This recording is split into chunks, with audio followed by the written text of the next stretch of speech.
Okay, you can take it away. Okay, so let us start. Good morning, everyone. My name is Elkin Velasquez. I am regional representative of UN Habitat for Latin America and the Caribbean.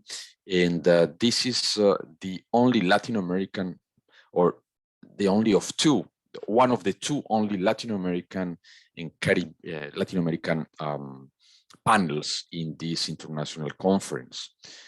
This panel is going to be about inclusive cities in Latin America, villes inclusives en Amérique latine, ciudades incluyentes en América Latina, and we will have the pleasure to count on very well-known researchers in the region or working from Europe in the region. We will have with us Lucía Damert. She is a very well-known Latin American researcher from the Universidad de Santiago de Chile. We will have also Andrea Rigon from the University College London, the DPU, that is working very much also in Latin America and the Caribbean. And from UN Habitat in our region, we will present also with my colleague, Roy Kitty, on some of the research and projects that we are developing in the region. The key question today is going to be about how Latin American cities are actually inclusive, not only for its own populations, but also for migrants. So we have seen in the past 3 years, 4 years, there has been an increase in the migration and human mobility dynamics in the region. And of course, there is always an angle, a humanitarian angle, an angle from the crisis perspective that needs to be tackled. And countries, cities, international organizations have been working about that. But there is also another perspective that we see very important, is how migration can actually contribute to development in cities. What are the challenges? What are the opportunities? And we will be discussing about this. There is a number of questions. How actually to fight against some, I would say, barriers that might appear sometimes regarding stigmatization, regarding xenophobia, how this can connect also with problems of security in safety in our own regions. But on the other side, how do we engage populations? How do we engage with host communities in this process of integration? And from the very angle of urban planning, of design, what are the good practices? What are the challenges that we have? All this will come in this conversation. And we have prepared a panel with 3 presentations. And allow me to invite now the presentation of Andrea Rigon. Andrea has contributed with a very important proposal on co-designing ville interventions with children to foster social cohesion between displaced and host communities in Latin American neighborhoods. It's a pre-recorded intervention. Andrea is also with us, and we will have the opportunity to discuss later also with him. So I am asking Sherry if you can start the presentation of Andrea.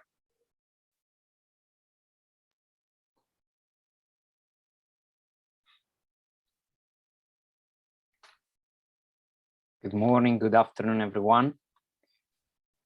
My name is Andrea Rigon. I'm an associate professor at University College London. And I'm going to present my short paper on the co-designing of built interventions with children to foster social cohesion between displaced and host communities in Latin American neighborhoods. Latin America has always faced significant flows of people into their cities and across their cities. Migration has been central to the identity of Latin American cities, with significant growth linked to international migrants arriving from Europe and elsewhere towards the end of the 19th centuries until the 1930s. Urbanization with flows of people migrating from the countryside has also been an important factor historically.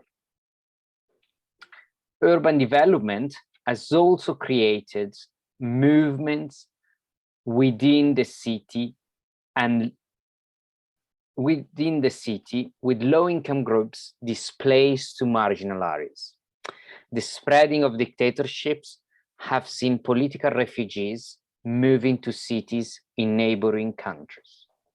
Different conflicts have also witnessed Latin American cities hosting internally displaced people, with Colombia being the strongest example, with over 8 million internally displaced people, many of whom displaced from rural areas.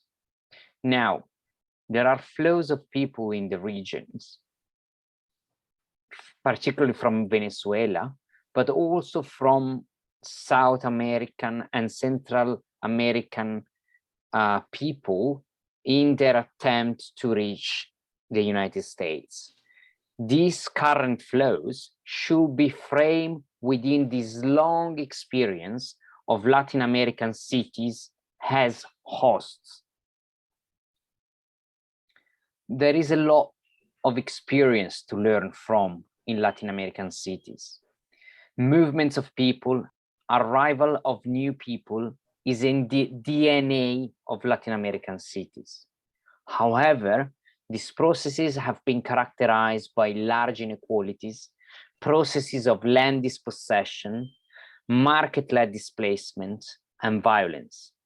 At the same time, especially in more recent years, a lot of work at municipal level have addressed the social diversity and complexity of these settlements, recognizing residents' needs for services, but also the importance of understanding the tensions of the forced encounters between different groups of people in poor urban settlements. And there are two levels of relationships that are crucial here for effective inclusion of migrants. The relationship between these migrants' communities and the state, and the relationship of newer migrants with host communities.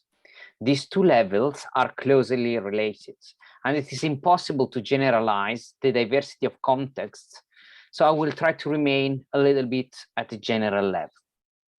So in some cases, the state plays a major role in the root causes of displacement, as well as using repression to criminalize and police these communities who sought refuge in cities.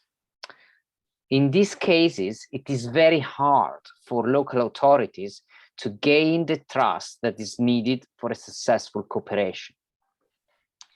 And amongst communities, on one side, there are solidarities with the newcomers who face similar brutal experiences of dispossession, while on the other side, there is the perception of competition for low-paid livelihoods opportunities. For example, the idea that newer migrants can lower earnings, particularly in informal employment and the informal sector.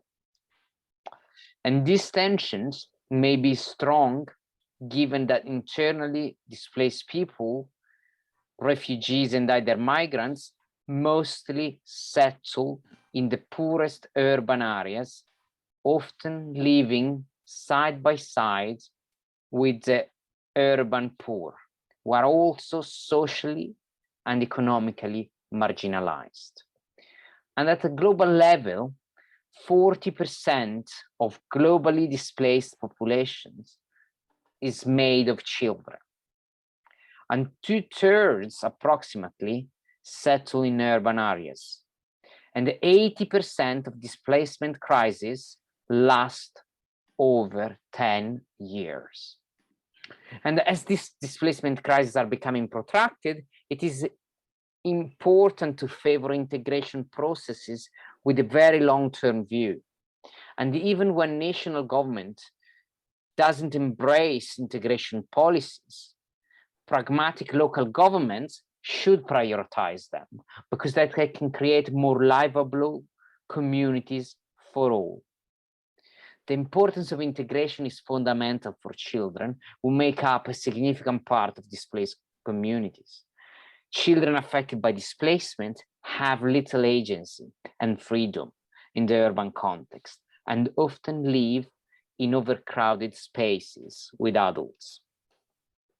Interventions should target both migrant populations and local communities, aiming at creating social cohesion and diffusing existing tensions. I argue that co-design projects that put children at the center have the potential to transform social relationships, favoring social cohesion, child well-being, and rebuilding a trust relationship between communities and local authorities. In contexts where children are deprived of opportunities for social learning, a supportive and safe built environment can make a substantial difference. Children's places, places that children attribute special meaning to, places that they themselves choose, use, define, and create, have a key role in the education, learning, and well-being of children. And by stimulating imagination, dreaming, and visioning of the future, participatory design processes can foster children's capacity to aspire so that they become co-creators of their world, regaining some control. Designing and build their own space has a transformatory impact on their sense of belonging and self-worth, which translates in better school attendance and a feeling of safety, which unleashes agency. Taking part in the construction of such spaces can shape children's understanding of their own identity, from considering themselves as guests to acquire a sense of belonging. And co-design build intervention with children improve social cohesion between migrant and host communities, foster a sense of belonging and ownership, have a positive impact on the local economy, build capacity, and provide employment. It also delivers better social infrastructure, such as child-friendly urban public spaces and public facilities for children and their community. Focusing on children is usually easier to get support across the community. And once displaced and host children play and participate together, it is easy to draw in parents and caregivers and build positive relationships. When these interventions use products and services from within the area, there is a positive economic return. Moreover, these processes can train adults on construction techniques, generating new employment opportunities. Such co-design processes can be part of comprehensive strategies to respond to forced migration at neighborhood and city levels under the new urban agenda's pillars of urban planning and design and local economy. To increase these types of interventions, and in collaboration with UN Habitat and UNICEF, the Bartlett Development Planning Unit at University College London and Catalytic Action have developed a handbook for the co-design of build interventions with children affected by displacement. This handbook discusses the roles of different actors involved, suggesting potential methods and tools, focusing on how such intervention can empower children, improve social cohesion, and boost the local economy. Sometimes these projects don't take place easily because they need institutional collaborative environments involving different departments in different public bodies, particularly local governments and non-governmental agencies.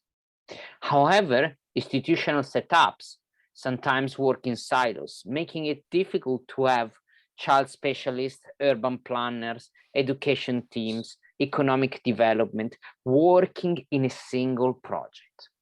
Also, this intervention requires a larger initial investment compared to the funds required only for the built product, and their additional value is sometimes difficult to measure, especially on the long term, and especially on issues such as social cohesion, sense of belonging, integration, etc.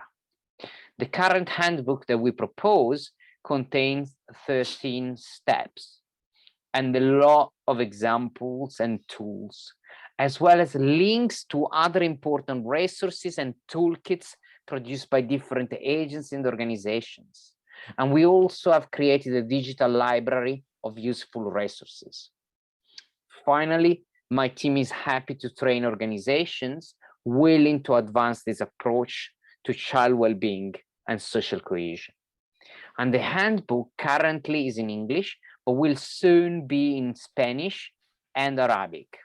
And all this version will be available on the website of the program, as well as on the website of UNICEF and UN Habitat. So check the websites, check our activities, get in touch with us if you're interested in exploring this approach.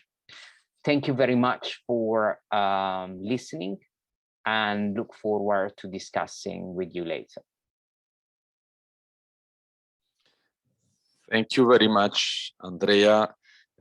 I think this is a very important contribution to address the problem of inclusive cities and the challenges and opportunities, and from a very important angle, and is the angle of working with the children.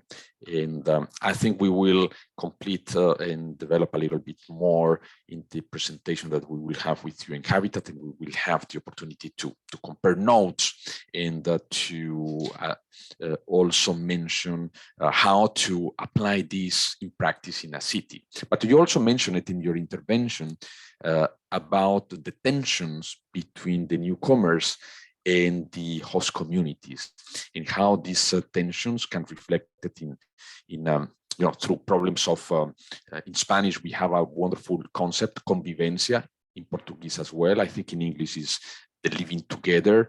And that, as we know in Latin America and the Caribbean, sometimes is the starting point for violence, for intolerance. And you mentioned it as well, that from the very beginning, part of the human mobility that we know in Latin America and the Caribbean is happening because also problems of access to land, problems of violence, international human mobility, or sometimes intra-urban human mobility. And I'm mentioning this because in our next intervention, by Lucia Damert, this is precisely one of the angles that we are going to hear. And it is in her presentation on insecurity and crime in the urban margins in Latin America. So on this note, Lucia, thank you for joining us, and the floor is yours. Sure. Thank you for inviting me. It's a pleasure for me to be here with UN Habitat and Elkin Velasquez, a very good friend from many years. And with this audience that I hope will be more and more interested in urban issues in Latin America. So I'm very glad that I listened to Andrea's presentation, because that's, that opens a hopeful picture on how can we build more resilience and more proactive cities in Latin America. My presentation is more on a pessimistic issue, which is crime and insecurity. And as you probably know, Latin America represents, a picture of crime and insecurity throughout. In the last 2 or 3 decades, we have high levels of violence, not only street crime or knife crime, but also organized crime, specifically drug trafficking, but not only drug trafficking, unfortunately. We have around 8% of the world population, but we also have 30% of all homicides, most of them being, done by gangs. So our crime and insecurity landscape is very high, and that's something that has an impact on how our cities are developing. And in that sense, I think that violence has a geography. And, you know, criminologists have been working towards, you know, defining what is the geography of violence. And at least in Latin America, we know that around 50% of crimes are concentrated in small pieces of land, specifically in 3 to 7.5% of segments of streets.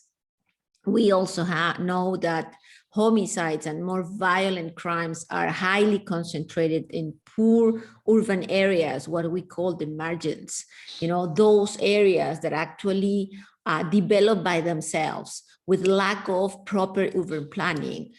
Those are the areas in which migrants are, you know, trying to locate. While in some cities in Latin America, you have poorer populations in the center of the city, mostly we have these urban margins, and those are the margins in which the state is very much absent.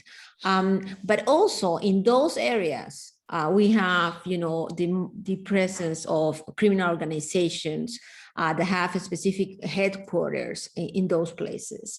I just want to mention that the police in Latin America is, you know, has an impossible mandate, as Manin said many years ago, because it's supposed to be in charge of, you know, fighting the causes of crime, but also it's linked to political decisions and trying to keep in order society. And I think that that has brought a lot of untrust relationship between the police and the citizens in Latin America.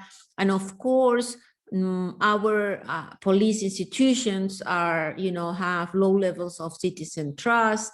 They have low levels of efficiency in either crime control and crime prevention.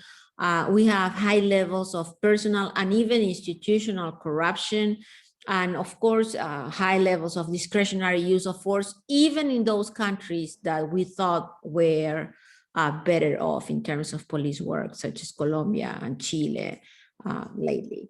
So what happened in the urban margins in Latin America? We have the presence of a state that has an ambivalent role.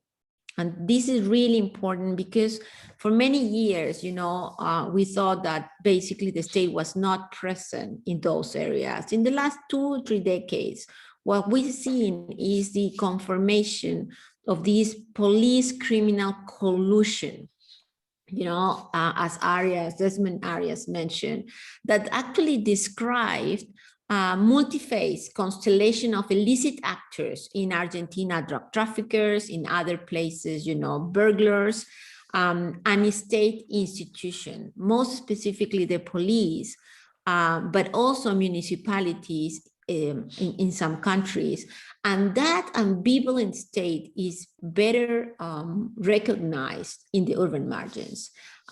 In those places, we have the development of state-sponsored protection rackets, as Angelica Duran Martinez mentions in her work on Colombia, a very detailed work on how, you know, these state-sponsored rackets are, you know, booming. And there is a lot of evidence nowadays that during COVID-19, those rackets are getting stronger in those areas. Those are the areas in which these very beautiful projects that Andrea was explaining to us should be developed. So in order to develop those resilient co-design projects, we have to take into account that the role of the state is ambivalent. And of course, the police is not the only state institution playing this ambivalent role, but the whole criminal justice system also does play the same role.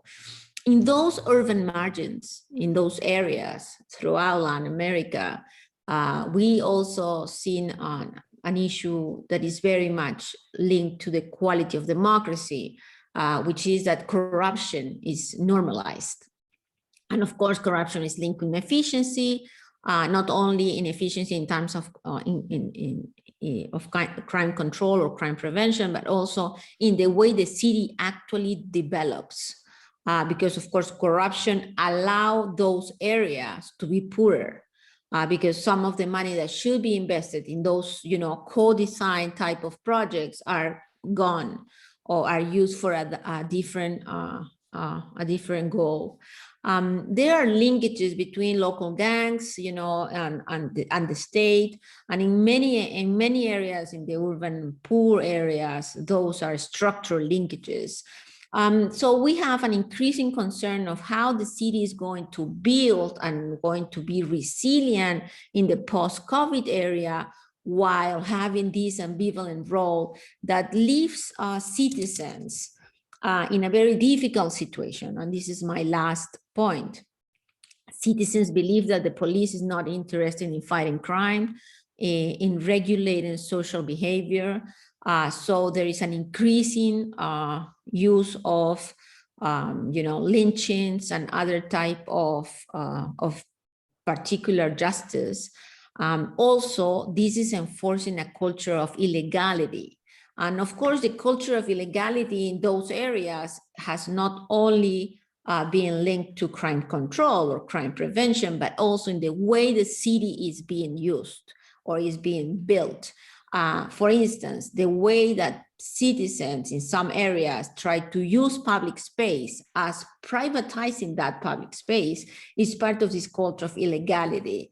That of course, it's also linked to a culture of silence that is consolidating fear of crime, specifically among women, but not only women, but also children, because police use of discretionary use of force allows them not to actually think that there is someone who will be protecting them. And that you can see in some places in Brazil, Mexico, Argentina, so on and so forth. So our sense is that in order to have a more resilient city that will be able to protect their citizens, we really need to focus on the role of the state from the bottom up, but also from the top down, in terms of having a better and a more dynamic public policy on fighting crime, building security, and of course that building of security has to be co-produced between the state and citizens. Our scenario now is not that optimistic because our states are very fragile now with COVID-19 even more. However, there are interesting issues and very interesting practices in some specific neighborhoods and cities in Latin America that could show some promise. And I will leave it here to further discuss these issues later. Thank you. Thank you very much, Lucia. As always, your perspective is very important to enlighten and to understand what is the general panorama in the region from this perspective. And that you are introducing, I think, a key concept here, the urban margins. And I have to say that as we are in the field, working to support some cities that are integrating migrants, specifically from Venezuela, what we see is that they go mainly to the urban margins. We are seeing this in the field. You have said that.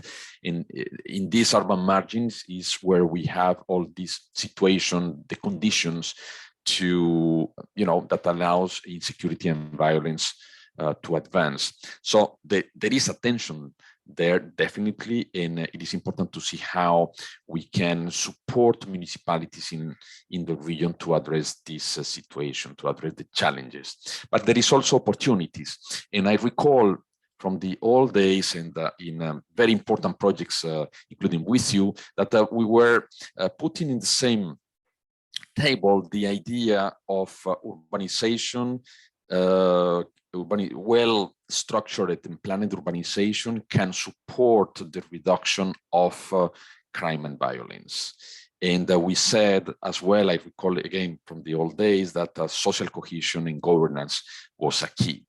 And actually, what we are going to present now with my colleague, Roy Kitty, is a kind of a representation, concrete representation of what it looks like when all this is pulled together to develop interventions in some particular neighborhoods. So we are going to talk about inclusive cities, urban planning, and social construction of the habitat in neighborhoods where we actually are receiving Venezuelan migrants. We have a very important program with the European Union, and we are working with UNHCR, with IOM on this. But I will let my colleague Roy Kitty to start the presentation about what is it exactly that we can do, and of course, what are the questions that we are having around the future and the impact of these interventions. I will be sharing the presentation, but Roy, if you want to start, please come in. You have the floor. Thank you so much, Elkin, and good morning, good afternoon, colleagues. It's a pleasure to be with you and having the possibility to share our progress in the implementation of a project that has been an opportunity to reflect on the level of inclusiveness of our cities in Latin America, and also all the challenges and opportunities that both the pandemic that we are living now since last year, and also as Elkin was mentioning, the urban migration coming from Venezuela due to the economic and political conditions of the country. I would like to start with giving the context that certainly you know very well. Since 2015, more than 5 million Venezuelans have left their countries. We have said the reasons, and 82% of them, they have remained in Latin America. So as opposed to what usually the Latin American migration has accustomed us to see, most of them, they stayed in Latin America, with Colombia and Peru being the countries that have been receiving the highest magnitude. The project is an innovative project that combines three mandates of three key agencies, two that are traditionally dealing with the migration issues, that are UNHCR and IOM, and UN Habitat that with its mandate on inclusive urban planning and sustainable urban development, injected a new element to consolidate a territorial approach to integrating migrants in cities. The next one. Yes, very briefly, the approach is based on three pillars, three key assumptions. One is that, as Elkin was mentioning, the social construction of the habitat, what we call the social construction of the habitat, which means people, different communities together that take decisions on their physical environment, that resolve conflicts and pick up opportunities. This process in itself is a great contribution to create integration and social cohesion. So our tools are based on this. The second one is that we have seen it, and partially Andrea and Lucia mentioned that we can only ensure integration of refugees and migrants if we advance in this process, having together local communities, host communities, and refugees and migrants. We cannot just support in isolation refugees and migrants if we keep host communities in those peripheral areas suffering from all the challenges in accessing rights, services, and opportunities. That's why the approach looks at using effective integration to create prosperity in the cities. The next one. What is the territorial approach to integration that we are using in this initiative? Basically, to the socioeconomic approach and the traditional approach to integration that looks at the key determinants of social and economic integration. And I mentioned financial inclusion, entrepreneurship, prevention of xenophobia, housing, and access to social protection, etc., that usually are taken as through sectoral policies and often at the national level. We associate the spatial and territorial elements in order to localize the integration and inject also an element of co-creation into this process. And we have the tools to do that, because we have all the approach of the right to the city that was embedded in the new urban agenda, that is based on the 3 pillars: just distribution of resources, diversity and equity,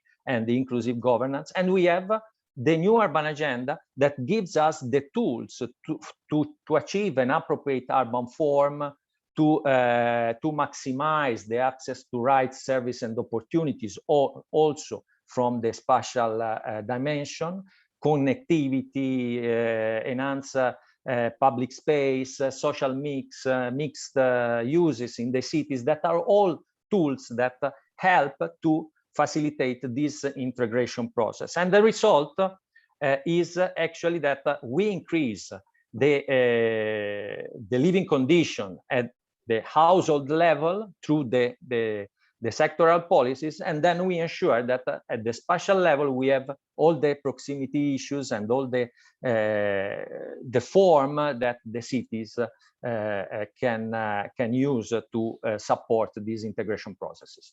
A couple of considerations that have been permeating this approach. The first one is that, as you know, all the studies, they confirm that from a social and economic point of view, refugees and migrants do not used to compete with the local people for resources, social, medical, educational, and employment, unless they are scarce or they are not evenly distributed.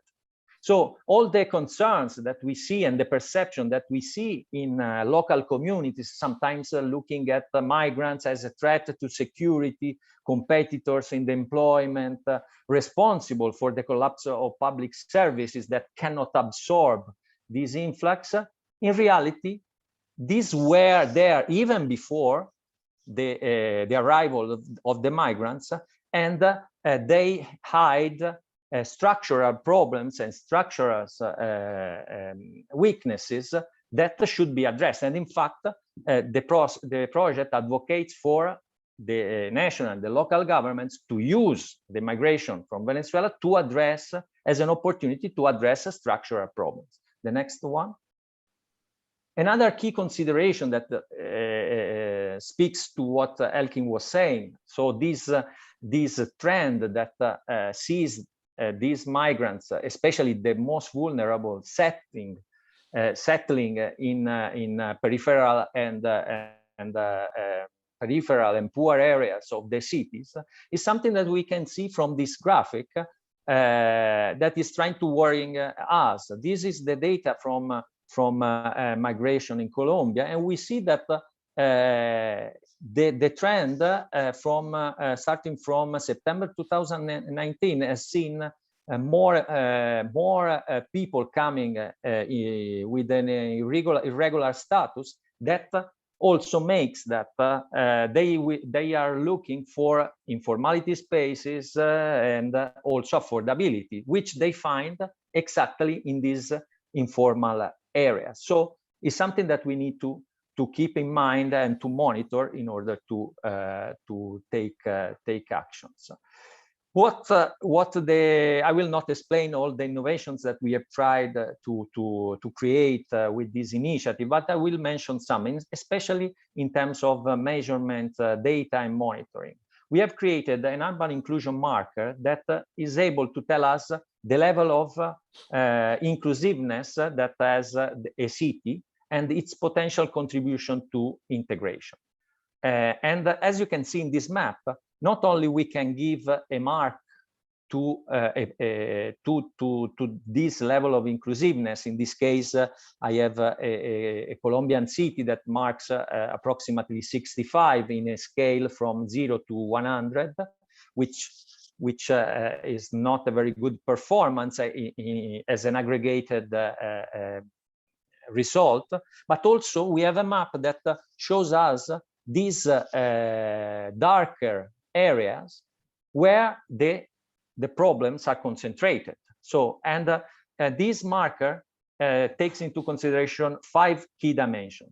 One is adequate and affordable housing. The second one is employment and economic opportunities, health and well-being, education, diversity and culture, public space, security and recreation. This is something, these are 5 pillars that borrows from the City Prosperity Initiative of UN Habitat, the Right to the City, and the New Urban Agenda.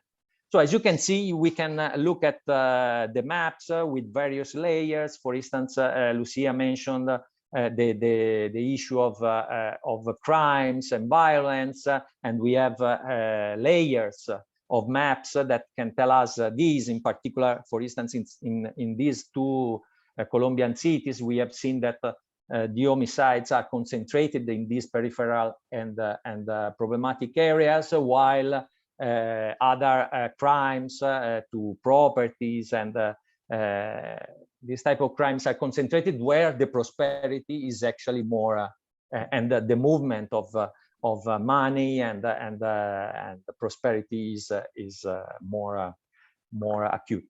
Then we have so as you could see from the previous slide, there is you can have also the magnitude of these elements, no? So you can actually see that these dark areas that we could see in the map are not so irrelevant, because they concentrate 47% of the population. So we are talking about a 20% of the more than, in this case, more than 20% of the space of the city, 25%, and 40% of the population. So we are not talking about the irrelevant places where few people are living. So this is something that should make us reflecting. This approach allows, in fact, through this level of layers and through using this marker to go through the different scales and propose recommendations and solutions for at city level, for instance, improving connectivity between different areas, creating new urban centralities, etc. But also go to the micro scale and work with the community to co-create solutions. And as you can see here, when we talk about refugees and migrants, we have been able to work on differentials, either at the level of creating a new vision that we have seen, and this is something that we should keep in mind. Migrants and host community, they don't differ in terms of vision. They have the same vision of the city, of the neighborhood. So this we should keep it in mind, while the way to reach that vision could be different, because we have differentials that in terms of legal barriers, in terms of perception, they don't allow these vulnerable people to reach that vision. But the vision is the same, and this helps a lot, especially from the urban planning point of view. Here, Elkin, you can move to the other slides, just for you to have the flavor of what we are doing. These are proposals at the city level, always looking at the 5 pillars, because what we want is to make interventions and then go back to measure the marker, and certainly we will find an improvement into that. Here you can see how we can work at the neighborhood level. Here, the case of Barranquilla, another city in Colombia, where we are proposing working with the communities and the municipality, also, of course, in line with the plans, the development plans that they have. And we look at incorporating elements that can facilitate the inclusion of refugees and migrants. So these are some of the proposals. As you can see, we go to the very micro scale. We work on public spaces. We work on on consolidating access internally to the neighborhoods. We do beautification together with the communities. We create and then other tools that we are using, tactical urbanism. Certainly, you know, the block by block approach of UN Habitat that uses this video game, very popular among the youth, is the Minecraft, and then also other activities that we do in the streets, in the public spaces. And then another great innovation that we have found is this new generation of integration centers. As you know, the traditional integration centers, they are very tailored to the migrants and refugees. But this doesn't help a lot the integration. It's not sufficient for the integration. So we opened up these centers and we incorporated new functions, new services, and these places are actors in community governance. They are drivers for neighborhood transformation, spaces for social care and protection. They promote sustainable local development.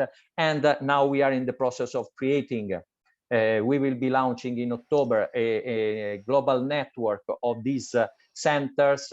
So those that will subscribe the principles of these centers, they will be part of this global network, and there will be many activities, especially now that the online modality, the virtual modality has gained the traction due to the pandemic.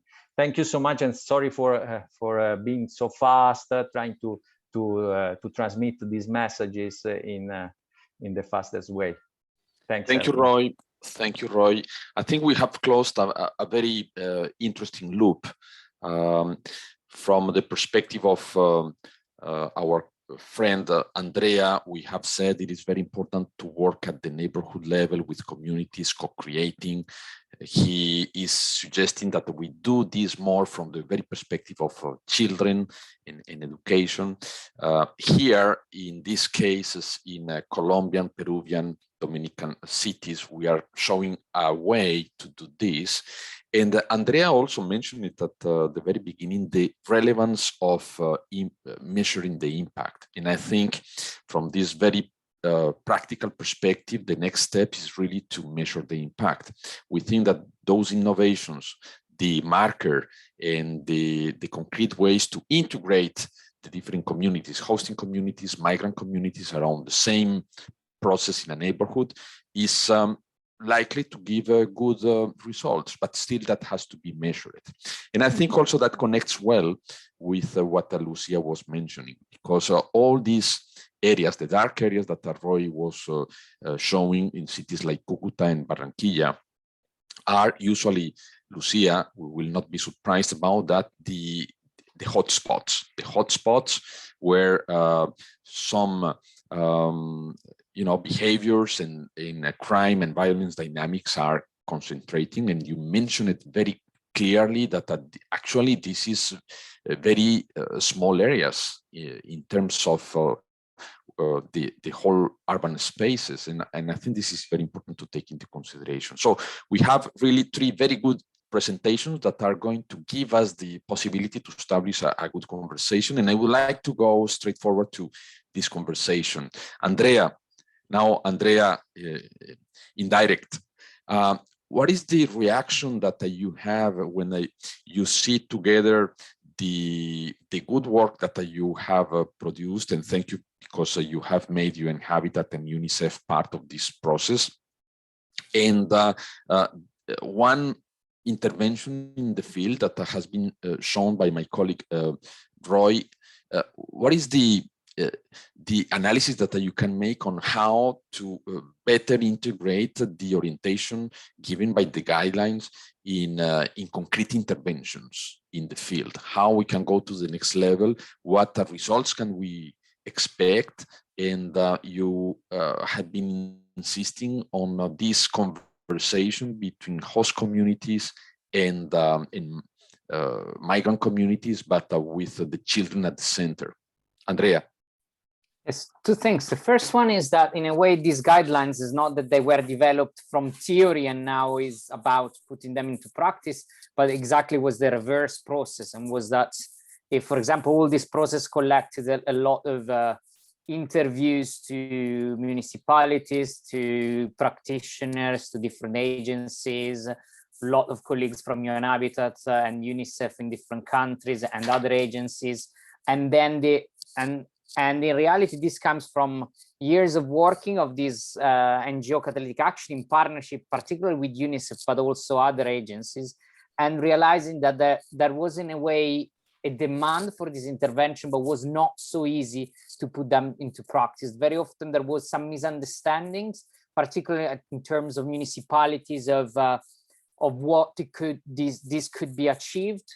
And also sometimes there was, for example, people working more in child protection, education, couldn't necessarily see all the other benefits and what was the role of each of the actors. So by building together these documents, the idea was that a different professional that becomes involved in this can see the role of each and every one and the added value of coming together. So if you have urban planners, why there is a role for head teachers or someone working with children, and so it become, it's really developed on the basis of a lot of examples that were very successful. And one of the things we realize is that starting with children has a lot of advantages as an entry point in these complex situations. First, because in many cases there is funding for children, and so there is also a little bit of, if you like, a more instrumental approach. So that there is a lot of ideas around funding for children, but very often is about just protecting the children, making sure that they go to school, and so sometimes it's not really long-term view of saying, well, actually these children, given the protracted length of displacement, will likely to stay here for a long time. So instead of giving them just schooling, let's create a process where also their families feel much more rooted here. They feel a sense of belonging. They integrate and interact with local children in different ways. And also this money sometimes is for displaced children. But if you just do projects for displaced children, then you cause even more conflict, as you just said. Everyone in this intervention, in this panel said, you really need to work with locals as well. But because locals already go to school, then this money doesn't really make sense. But if you, instead of just thinking about a purely educational intervention as, building a school or constructing a school as something that involves public space, open ups, even, can be a school, but, the playground can be a public playground that stays open after schools and becomes a community center where the community meets. I think there you find a lot of synergies into this. And also the other advantage is then that once you start with children, there is a lot of consensus, even in the host community, that is important to work with children. Once you start working with children, you really see parents and other members of the communities, and sometimes even hostile groups, powerful groups that lives around, that becomes suddenly very, very positive. Sometimes you find even illegal armed groups that says, well, actually, my children enjoy this so much that I'm actually finding this interesting, and therefore it is really a door opening for opportunities that have benefits much beyond children. And so that has been a little bit our experience. Thank you, Andrea. Andrea, I think it's very important what you are putting on the table and the way forward, how to integrate it, all the potential that this perspective might have in practical terms. Thank you, Andrea. Lucia, you mentioned two important concepts here. One was about resilience of community, local resilience, let me put it that way, and the ambivalence in the role of the state. And that brings me to ask you a question. In this very polarized region, how much should we advance from the bottom-up approach with local communities and local authorities that do not have necessarily all the capacities to tackle the problems of prevention, the problems of insecurity in the region. We have been discussing a lot in the region and working a lot on prevention, but reality is tough, and reality is showing that there is still a lot to do. How do you see this situation? What can be the way forward? And from this very perspective of the dynamics in the human mobility and perspective in Latin America? Yeah, thank you. This is a great question, because for many years we always thought that one of the main pillars of crime prevention was community participation. And my sense now is that, of course, we need to do this at the local level. Of course, we need mayors, municipalities, alcaldes, so on and so forth, because those are the ones, the politicians who really have local touch. The other ones, they're on the networks, on the social media, but those are the ones who can go to a specific public space and developing it as a place for children, and knowing that there is a need for that. Otherwise, highly centralized political decisions, public policy decisions could have a problem at the local level. However, my sense is that now we have to consolidate the idea of quality of life, or, increasing quality of urban life, instead of crime prevention per se. Because the problem of crime prevention at the local level is that this is a concept that always divides people between us and the other. And the other is always, the youth, those with different looks, with, migrants, sexual minorities, sexual orientation groups, well, whatever. So my sense is that when you go to local, to citizens in Latin America, in the urban margins, and start with ideas of developing initiatives such as the ones you, Roy and Andrea described, and start talking first about crime prevention, then you lose some of the conversation, you lose some of the people. You just get with, the hardcore zero tolerance people who are, 50 and older, who are very much afraid of the youth in their own neighborhoods.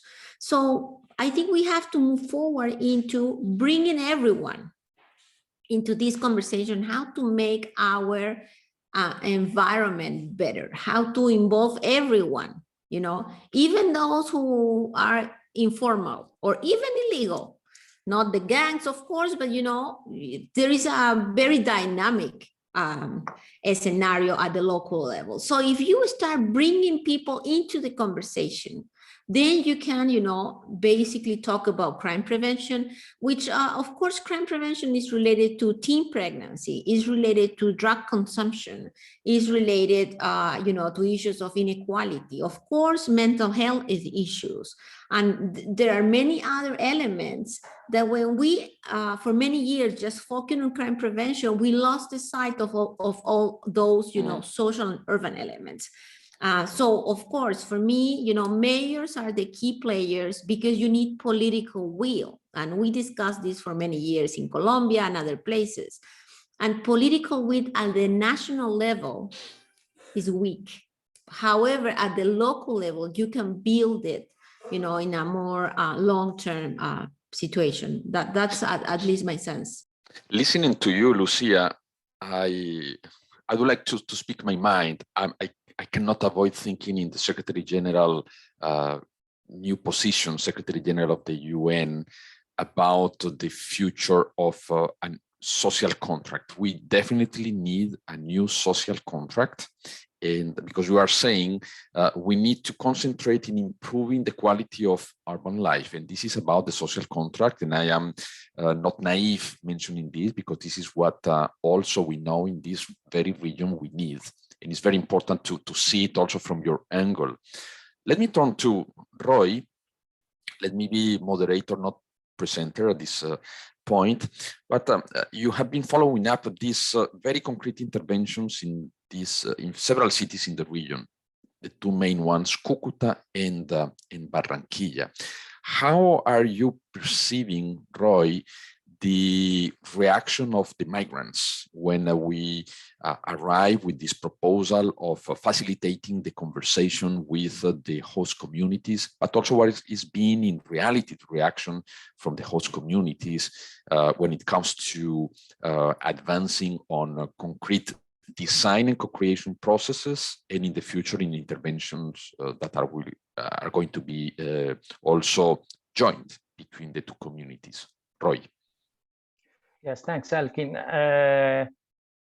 Yeah, I think that the beauty of this territorial approach that localizes all the actions is good vis-a-vis the relations between the host communities and the migrants, but also the relation between the local governments and the migrants and these other communities. So the fact that we enter into a community, and instead of just saying we need to support migrants, we work together with the two groups, and the results of the actions benefit either the host community and the migrants. This is the great added value, because if, as I said at the beginning, and I said it in a very basic way, in a very straight way, if you go to this community and you just support, show that you support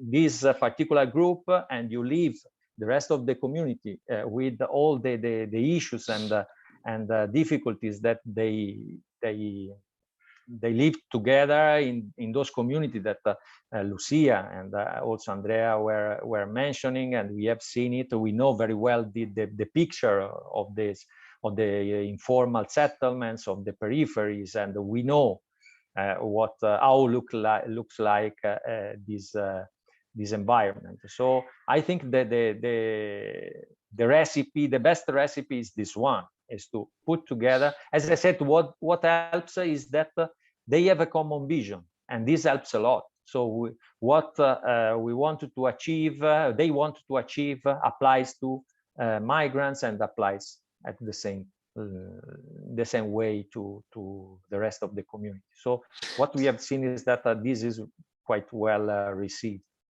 Thank you very much, Roy. This is well received.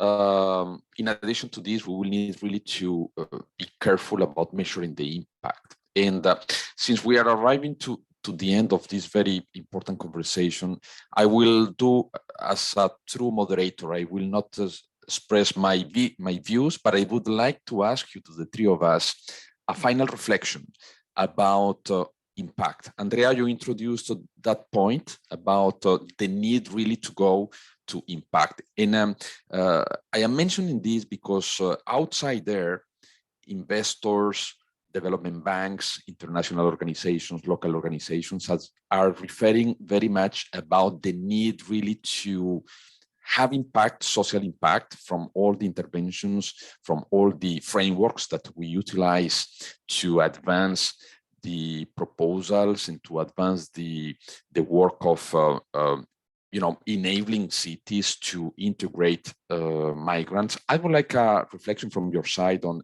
how to do this properly, having impact and measuring impact, social impact, well understood in this case. And let me start, Andrea, with you. Maybe I'll try to be brief on this. One of the challenges, and I'm mostly speaking about the challenges and the way also the funding, our main constraint has been the funding cycle for the kind of intervention that we do.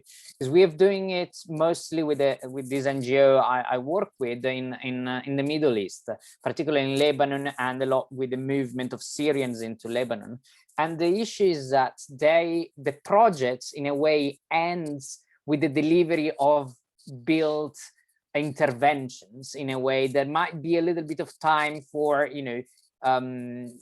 activate these interventions socially through other means, but what we really need is an evaluation 3, 4, 5 years after, and this is never taken into consideration. So for example, now we have applied to research money to actually do evaluation of a lot of intervention that ended in the last few years, so that we can look at what happened with integration.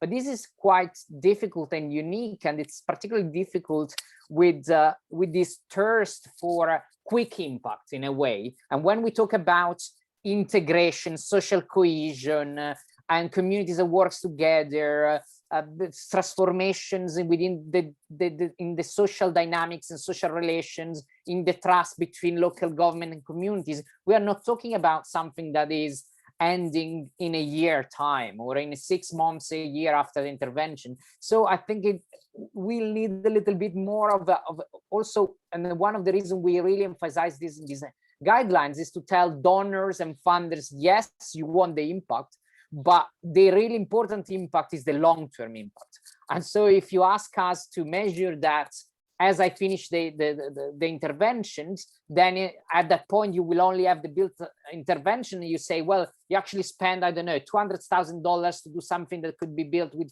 $50,000. And so it's not good value for money. But I tell them, no, you need to wait other 3-4 years, and you see that the way in which this intervention was delivered is not just the physical aspects. You will see a lot of changes, but that can't be measured tomorrow. You know, you need to wait a little bit more time. So that's, I think, is an issue of education about what is impact, how you measure it, and what are the time frames. Thank you, Andrea. With the hand in my heart, I think from the international organizations, we need to integrate very much what you are saying at the moment. Lucia, what do you think about that?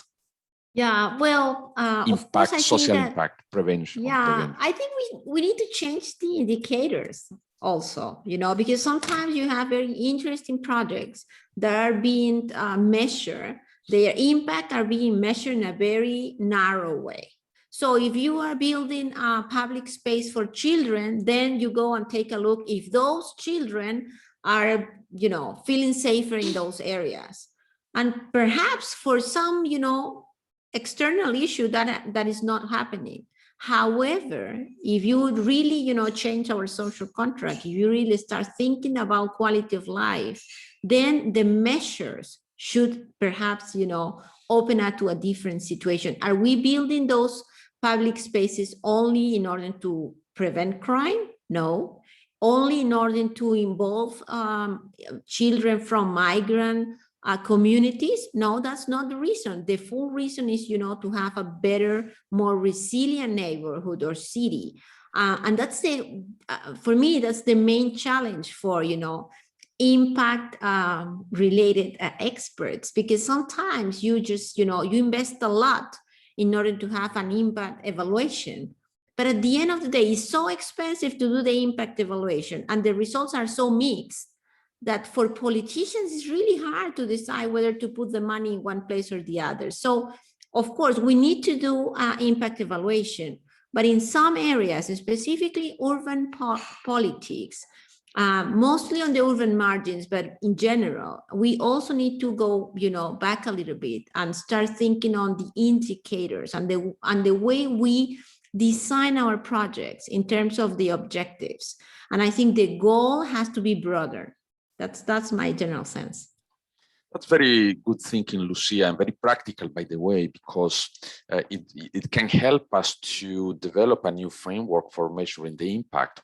At this very moment, Latin America and the Caribbean receives resources from some development partners to support the migrations.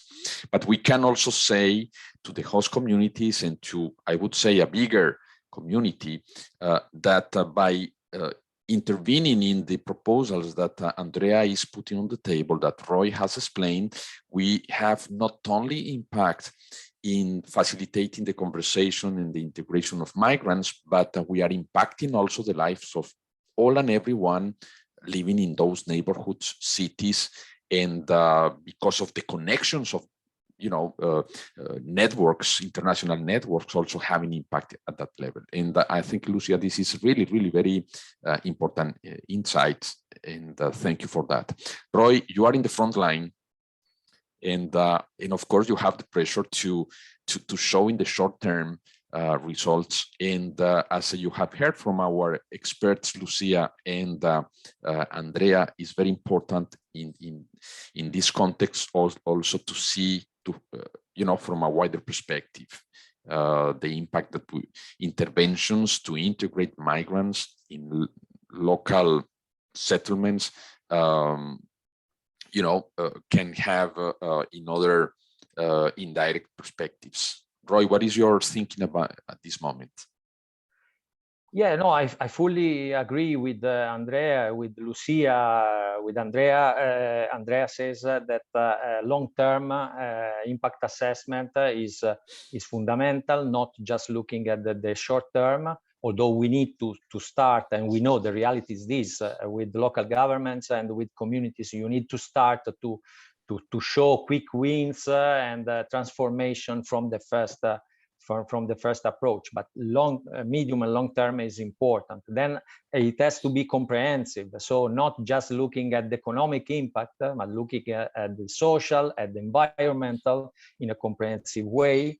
Also, because what we are seeing is that inequality is not efficient. So if we would keep the entire in the calculation of impact, what is the cost of keeping a big chunk of population in such conditions, we would see that is not convenient to anybody. So this is also, I think important, and in particular, it is important when it comes to looking at projects like this that look at the integration of migrants. If you calculate the contribution to the economy, to the creativity, innovations that migrants can make, really there will be, and somebody is starting to say that in the very near future there will be a competition to receive migrants, because as soon as a good calculation of this is done, the countries will realize that it's better to have this type of. Thank you very much. Thank you very much, Roy, for also your insights and inputs. We arrived to the end of this very rich conversation. Of course, we can extend and develop much more our arguments and positions, and also our dialectics in some areas. But I would say that you have contributed very much with a number of ideas to advancing inclusive cities for migrants in Latin America and the Caribbean. We have said that it is very important to connect this with the very perspective of the need for a new social contract in Latin America and the Caribbean, the need for more resilient local authorities, communities, and also to see how new ways or new angles to tackle these problems in Latin America can be developed through, putting children at the center of the interventions, but also with the perspective, Roy, that you presented from the neighborhood improvement angle. And I think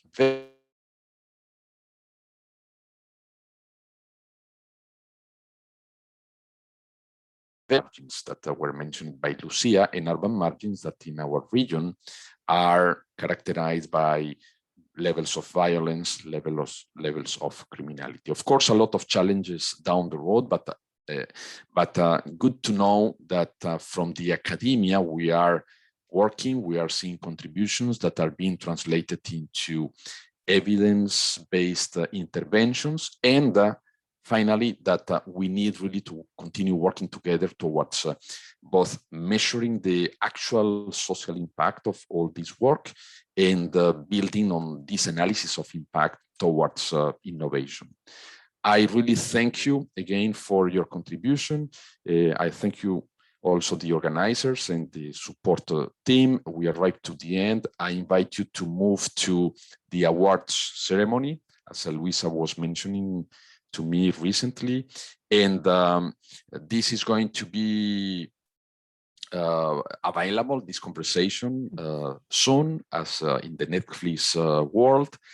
So we will continue discussing together and working together. Thank you again. Merci beaucoup. Muchas gracias.